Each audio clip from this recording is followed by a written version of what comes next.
After a decade of marriage, I got an unexpected call on our anniversary. My wife had taken our daughter and her assistant on another trip, leaving me alone. I'd had enough. With a heavy heart, I decided it was time for divorce. While gathering my belongings after signing the papers, I heard a strange buzzing sound from the corner of the room. In an old drawer, I found my phone from 12 years ago. It was ringing with a number that seemed familiar. My hands shook as I answered. "Hey, George, I need to tell you something," said a young woman's voice I instantly recognized. Then silence. "George, are you listening?" she asked. It hit me like a truck. This was Mary at 18 calling from the past. This was the exact moment she had called to tell me she loved me all those years ago. My throat went dry as I struggled to speak.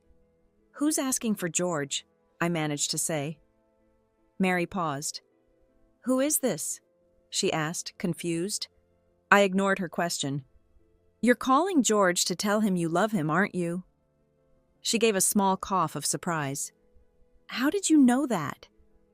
I shut my eyes tight, fighting back the pain in my heart. "Don't tell him. In 12 years, you'll break his heart." "No way," she said firmly. I could almost see her young face, so beautiful and stubborn, full of that pure, passionate love that would later turn cold. Just as I was about to explain more, the door swung open. I quickly hung up and shoved the phone in my pocket, trying to act normal. Before I ended the call, I thought I heard Mary say, "Never mind, I'll just talk to him next year." Mary rushed into the room and went straight to the closet. "George, have you seen my gift box?" she called out several times. I pretended not to hear as I continued packing my things. Wow. Can you believe what's happening right now? George is actually talking to his wife from 12 years ago. What would you do if you could speak to someone from your past? Would you try to change things or let fate play out? This story gets even more shocking in just a moment. Mary is about to make a decision that will completely change both their lives forever. Will she listen to this mysterious caller? Or will she follow her heart anyway? If you're enjoying this incredible time-bending story, please hit that like button right now. It really helps more people discover our channel. And don't forget to subscribe if you want more amazing stories like this one. We post new videos every week that will blow your mind just like this one. Drop a comment below, telling us what you would change if you could call your younger self. Would you give them advice? A warning? Or maybe lottery numbers? The biggest twist is coming up next. George is about to discover something that will turn his whole world upside down. Share this video with a friend who loves mind-bending stories about second chances. Stay tuned because you won't believe what happens next.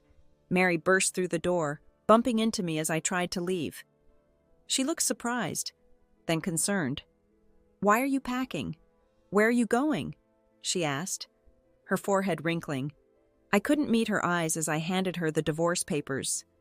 "Mary, I want a divorce." Her frown deepened. "Is this because of Tom? I've told you over and over. There's nothing between us. If there was, I would have left you years ago." I'd heard this excuse at least 20 times before. My patience had worn thin. If I hadn't accidentally seen her phone messages, I never would have discovered that my wife of 10 years had been texting that assistant named Tom every single day for the past 5 years. Everyone at their company knew how well they worked together. They ate lunch together daily. People in the office group chat even joked about Tom being a future son-in-law, and Mary would just laugh along instead of shutting it down. Whenever I brought it up, she'd dismiss me with, "They're just joking around. Why are you taking it so seriously?" It drove me crazy. "If you want to be with Tom, just sign the papers, then you can stop hiding it," I said. "When did I ever say I wanted him?" Mary snapped, grabbing the divorce agreement from my hand. "And where exactly do you think you'll go after our divorce? You're 30 years old, haven't worked in 7 years, and have no connection to the professional world anymore. Who would hire you? How will you survive?" Her words hit me like a punch to the gut, filling me with a deep sadness. 7 years ago, I was preparing for an interview at the city's top company. But the day before, while buying fruit for Mary, I got into a car accident. My leg was broken, and I was bedridden for 3 months. Mary went to the interview alone and got the job. She hugged me tight afterward, saying, "George, I know this happened because of me. My career is just starting, and our child is still little." Remembering this made my throat tighten with emotion. I opened my mouth to argue back, but the words wouldn't come out. I couldn't find the words to respond. Mary tore the divorce papers to pieces, her anger slowly fading away. "George, I'm going to pretend you never mentioned this nonsense. Don't bring it up again," she said firmly. As she turned to leave, she paused. "By the way, where did that gift box go?" I looked down and mumbled, "Bottom shelf of the wardrobe in the dressing room." "Good." She retrieved the elegant box from the cabinet. Before walking out the door, she stopped briefly. "Wait at home. I'll be back soon to celebrate our anniversary together." A bitter smile crossed my face. So she did remember our wedding anniversary after all. I had seen that gift box yesterday. It contained a Hope designer suit I'd always wanted but could never afford. When I first spotted the box, I was thrilled, thinking Mary had prepared a surprise for me. But when I opened it, I realized the suit wasn't even my size. Then I found the greeting card inside. To Tom. The whole time, I'd been fooling myself. Her changed feelings were exactly why I was determined to end our marriage. Maybe influenced by that strange phone call, I pulled out my old phone and checked the call log from when Mary had confessed her feelings to me. Looking closer, I froze in shock. The date on the call log had somehow changed from 12 years ago to 11 years ago. Suddenly I remembered what Mary had said before hanging up. "Never mind, it's too late. I'll talk to him next year." My mind raced. Could the 18-year-old Mary somehow change the present? While lost in thought, my phone vibrated again. When I answered, I heard Mary's young voice. "Who are you, and why do you have George's phone?" Without thinking, I blurted out, "I'm a god who can see the future. I'm a materialist. I don't believe in gods or ghosts," she replied quickly. Then after a pause, "But I'd like to hear your predictions. What do you know?" I stared at the ugly scar on my hand. If I told her what happened, could it change things? Maybe this was my chance to rewrite the past. "On George's birthday tomorrow, he'll be attacked by a robber on his way home. His hand will be cut by a knife," I told her without hesitation. "Okay, I'll watch out for that," Mary replied immediately, then hung up. I put my phone away and checked the time, after midnight already. Mary and our daughter still hadn't returned. Normally I'd be worried sick, unable to sleep until they got home. But tonight, I calmly got ready for bed and went to sleep. The next morning, the house was still empty. They hadn't come home all night. Strangely, I wasn't upset. Then I raised my hand and gasped. The skin was completely smooth, without any scar. My eyes widened in shock. Suddenly, new memories flooded my mind. The day after my 18th birthday, I was walking home when I was attacked by a robber with a knife. Out of nowhere, Mary appeared with several police officers who quickly arrested the attacker. The past had actually changed. I couldn't believe it. I laughed out loud in amazement. Then tears filled my eyes and spilled down my cheeks. My phone vibrated again, Mary calling. When I answered, her young voice was shaking with excitement. "Thank you. I saved him," she exclaimed. Without hesitation, I asked, "Will you save George one more time? Is something else going to happen?" She responded immediately. "What should I do?" "Don't confess your feelings to him," I said firmly.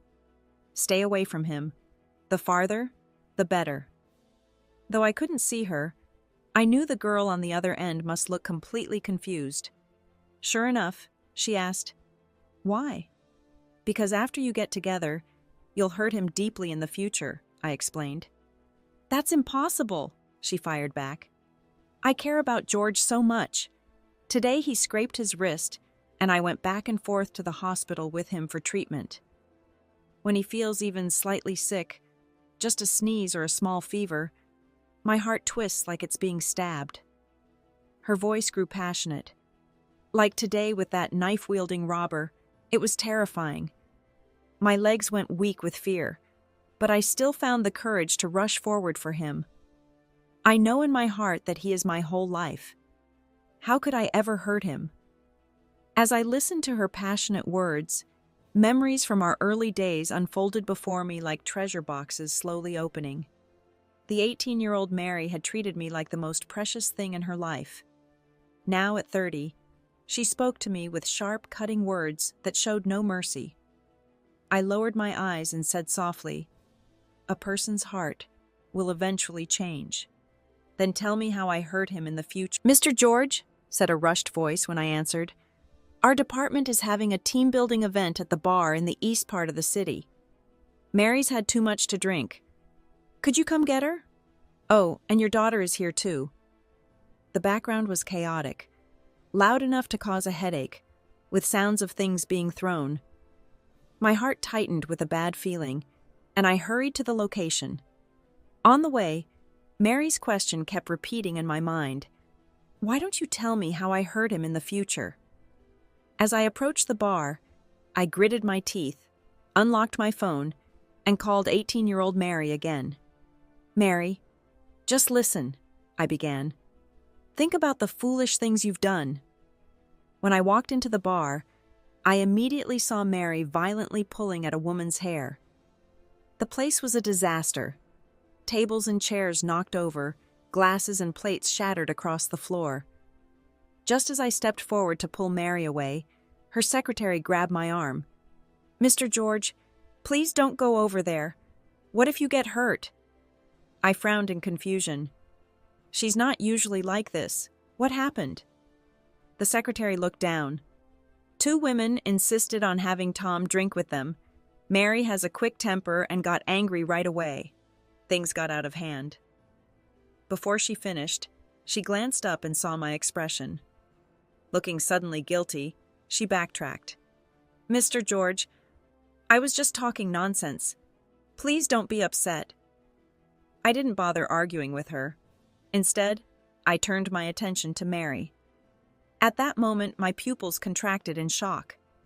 I spotted my 6-year-old daughter suddenly running toward Mary, her tiny fists pointing at the woman. "I'll beat you up for bullying Uncle Tom," she shouted bravely. The woman snapped, grabbing a wine bottle and raising it to strike my little girl's head. "No!" I shouted, rushing forward without thinking. I wrapped my arms around my daughter just in time.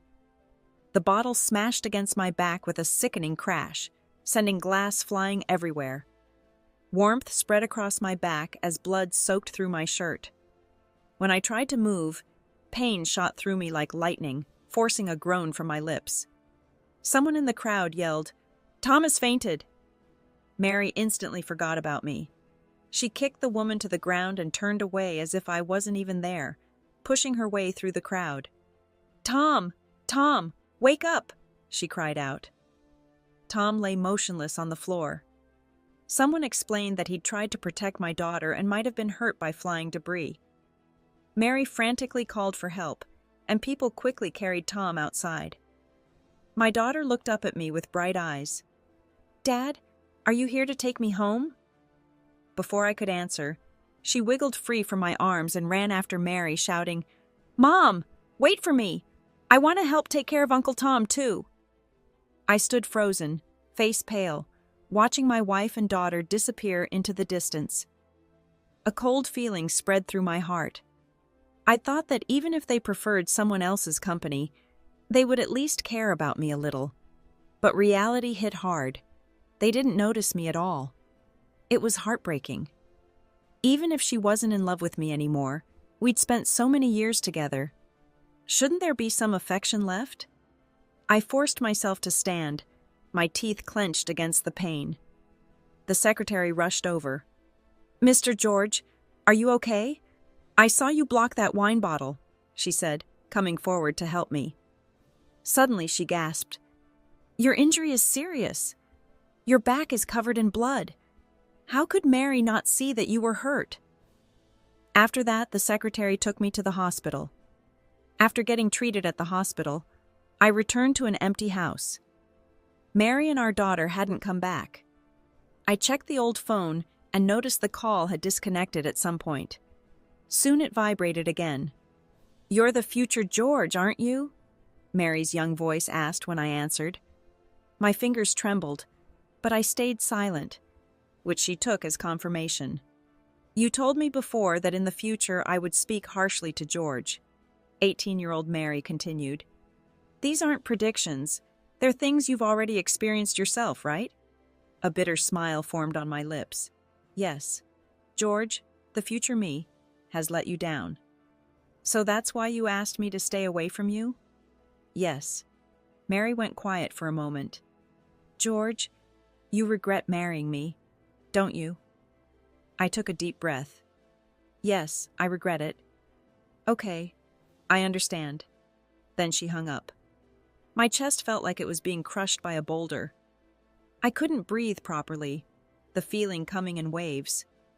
I didn't know what the young Mary would decide, but I needed to plan my future. I didn't want this marriage anymore. Not this wife, not this daughter. I removed my blood-soaked clothes and changed into clean ones. I grabbed my packed suitcase and printed another copy of the divorce. Seeing me, Mary's anger flared instantly. "George, you're 30 years old. Can you stop acting like a child running away from home?" She noticed the divorce papers on the table and smirked. "You printed another copy? Are you that desperate to leave me?" I looked at her calmly. "I'm serious, Mary. I don't love you anymore. I can't continue this marriage. Let's get divorced." Mary's eyes widened in shock. Finally, embarrassed and angry, she laughed loudly. "Let me tell you something. Divorce is impossible in this lifetime." She reached for the divorce agreement, about to tear it up again. I rushed forward anxiously, trying to grab the papers from Mary. But something impossible happened. I passed right through her body like a ghost and almost fell. Shocked, I grabbed the table to steady myself. My head buzzed like it might explode as a flood of entirely new memories crashed into my mind. The truth hit me. 18-year-old Mary had actually rejected my confession. Mary had once told me she liked putting important events on the same day, like our anniversary and my birthday. But on my 18th birthday, I'd waited and waited for Mary's confession that never came. When our interactions grew fewer after graduation, I finally gathered the courage to tell her how I felt. Not only did she reject me, but she also applied to a completely different university than mine. Her message was clear. No matter how much I begged for an explanation, she never gave me one. I didn't understand why then, but Mary's sudden change became my inner demon. Years later at university, many people pursued me, but I never accepted anyone. After graduation, I studied alone for graduate school entrance exams, gradually working my way up until I became a professor at my alma mater. These two different life paths tangled in my mind until a warm touch on my shoulder pulled me back to reality. "Teacher George, are you okay? Is your blood sugar low again?" someone asked gently, placing a candy in my palm. The title, Teacher, made my heart jump. It was true. Everything had changed. "Teacher George, should I take you to the infirmary?" the voice persisted. I quickly shook my head. "No need, I'm fine. Thank you for the candy, student." "No need to be so formal," Nicole replied with a wave. "I've already sent the afternoon lecture details to the group chat. Remember to check the announcement and prepare your materials." She walked away, adding, "I have to go now. Message me if you need anything." After Nicole left, I immediately checked my phone. The confession message Mary had sent me 12 years ago was completely gone. Relief washed. After everything wrapped up, I left with my two students. We chose a less crowded exit, but just as we stepped out of the conference room, someone grabbed my arm. I turned around and found myself looking into Mary's careful gaze. After saying goodbye to the students, Mary pulled me in the opposite direction. We walked for quite a while until we reached a quiet, empty corner where I couldn't stand it anymore and pulled away from her grip. "Say what you need to say right here," I told her firmly. Mary stared at me with ice in her eyes. "What's happening now? Why did I suddenly move from our home to the office?" My heart skipped a beat. I pushed down the shock and panic rising inside me and put on a calm face. "What are you talking about? I don't understand." The light faded from Mary's eyes. "What really happened between us 12 years ago?" I raised my eyebrows, shooting back, "12 years ago? You turned me down when I told you how I felt. Then you went and applied to a completely different university on purpose. Don't you remember?" Mary's eyes stayed locked on my face, like she was searching for any crack in my story. She remembered something about rejecting me, but in her mind, she had married George and they had a daughter together. But when she came back to reality, she found herself standing in an office.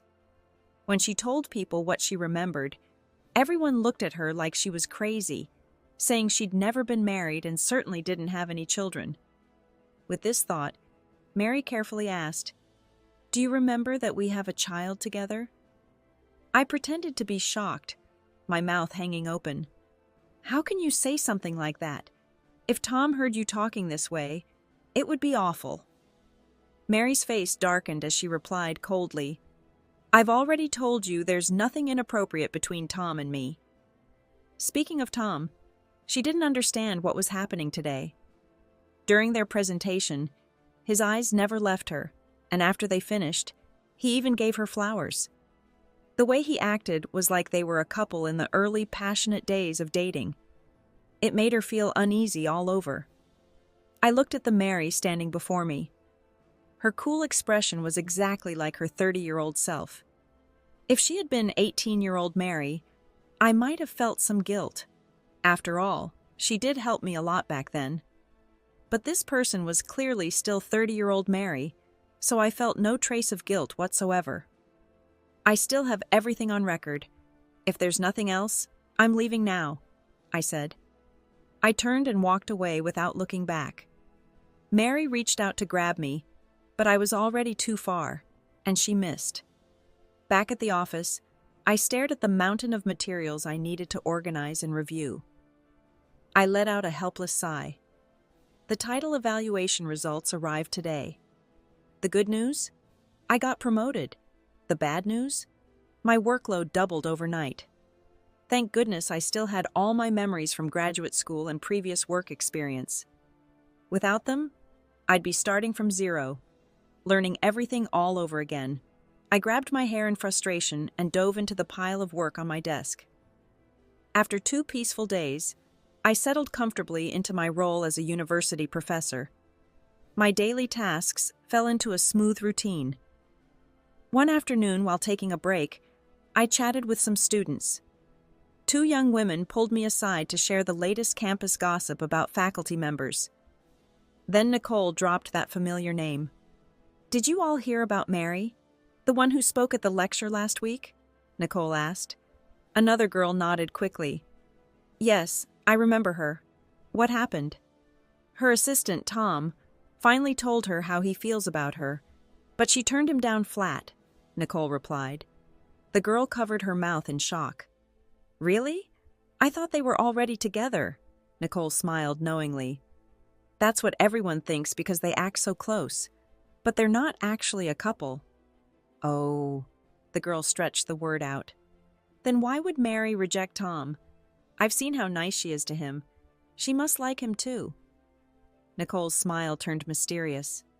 "I'm not sure, but I heard something strange. During a meeting, Mary completely zoned out. When she snapped back, she started telling everyone she was married with a daughter about this big." Nicole held her hands apart to show a child's height. "Everyone thinks she probably cracked under work pressure," Nicole finished. I raised my eyebrows. "That sounds extreme. Is it actually true?" "Absolutely," Nicole answered quickly. "My friend interns at that company. She saw the whole thing herself." Nicole suddenly stopped talking. Her eyes shifted reluctantly to something behind me. Mary. I froze, then turned around to find Mary standing right behind me. She nodded politely in my direction. Professor George, do you have a moment? I need to discuss something with you. I followed Mary outside to a fence surrounding the campus. What is it? This time, Mary rested her hands on the railing. Unlike our last meeting, her eyes held no hostility. I heard about your promotion. Congratulations, she said softly. I simply hummed in response, keeping my face expressionless. Thank you. Seeing my cold attitude, she gave a small, tight smile. Teaching really does suit you better. I had no interest in meaningless small talk with her. If there's nothing else, I should get back to work, I said bluntly. I started to walk away when her sincere voice stopped me in my tracks.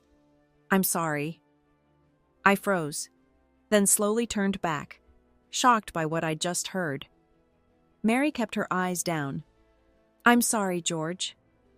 Her eyes were clear and honest now, filled with nothing but sincerity, just like when she was 18.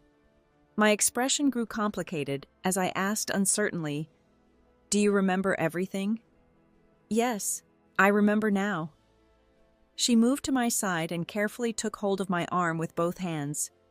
All those things I did for so long, they really hurt you, didn't they? Her voice was careful, tinged with regret. I'm sorry, George. I failed you.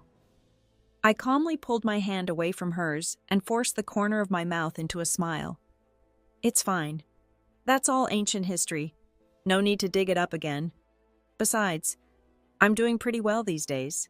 Mary pressed her lips together tightly. Is there anything else you needed? I asked. She looked at me carefully, then shook her head. Something in my heart suddenly squeezed tight. She reminded me so much of 18-year-old Mary that my voice softened without me meaning it to. I need to get back to work now. Mary nodded gently. She stayed where she was, watching me until I disappeared from view. Mary didn't come looking for me after that, which was a relief. This arrangement worked better for everyone.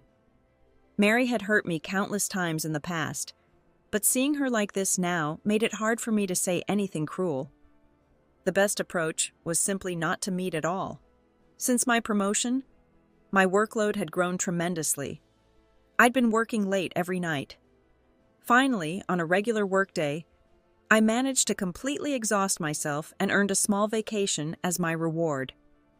Okay, we'll take care of everything you asked us to do.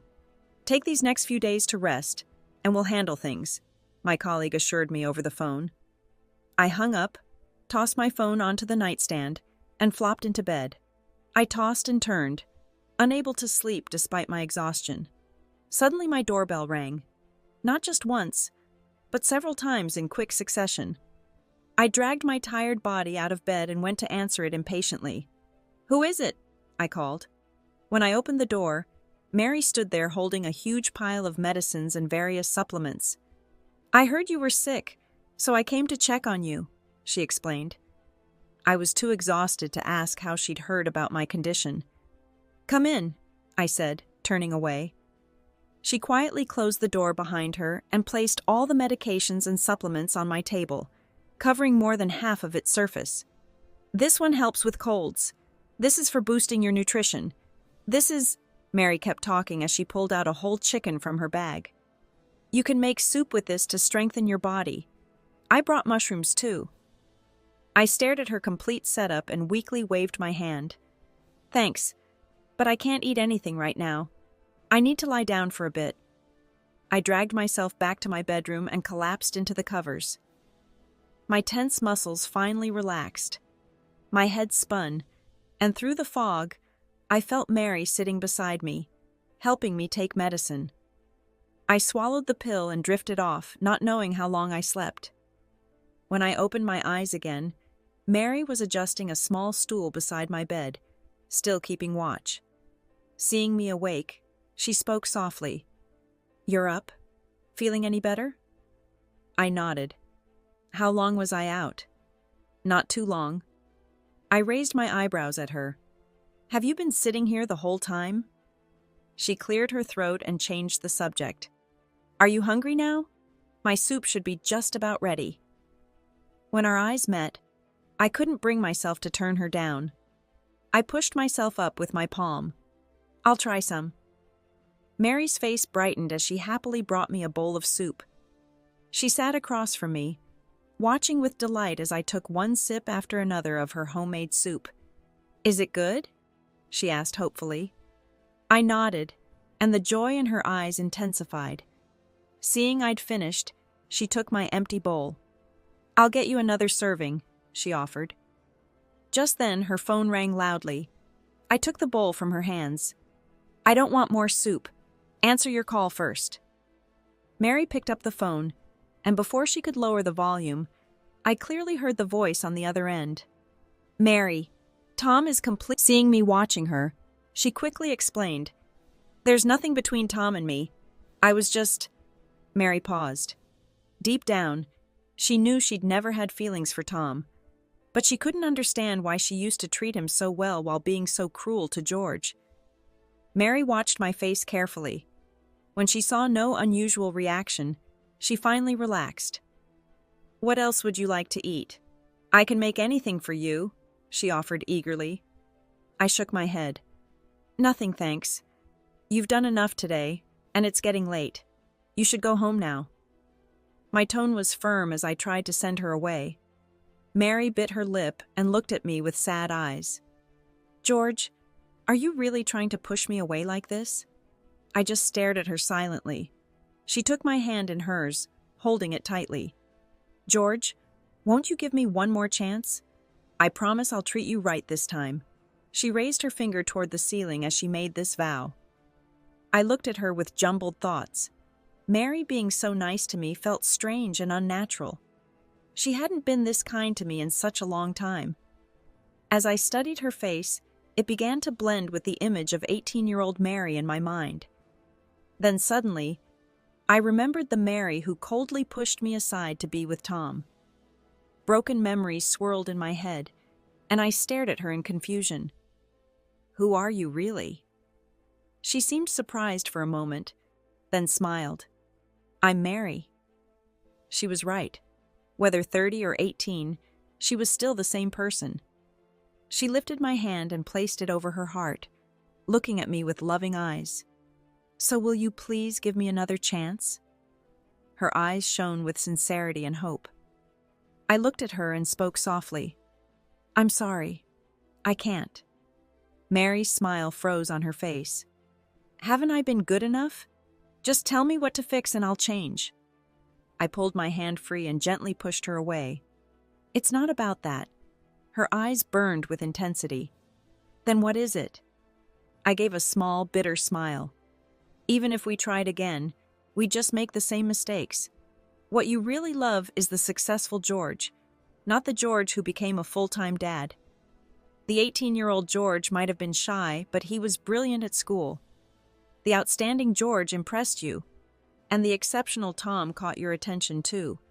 The truth is, Mary, your feelings aren't as deep as you think they are. Mary was shocked and immediately protested. That's impossible. I love you very... As if remembering something, her voice suddenly stopped. I did... I lowered my eyes and took 2 steps back. Even if we started over, nothing would change in the end. Don't worry about it, Mary. I'm doing fine on my own, I explained gently. She looked at me for a long moment before lowering her eyes. This is your final answer, then? I made a small sound of agreement. She gave a sad smile. All right, I understand. She turned to leave, but just as she stepped through the doorway, she looked back one last time. This time, you're the one turning me down, so I want to say sorry. George, I hope you find happiness. Watching her walk away, I whispered softly, You too, Mary. After I recovered from being sick, I threw myself completely into my work. Through constant effort, my career took off. My position kept improving and my paycheck grew bigger every year. Eventually, I started a scholarship program for female students who needed financial help to stay in school. At work, quite a few people showed interest in dating me. I finally chose someone 3 years younger than me. Her personality clicked with mine perfectly. This time around, I'm not focusing so much on romance. Instead, I'm putting more energy into my career. After everything that's happened, I've learned that life belongs to the person living it. True happiness only comes from what you build with your own two hands.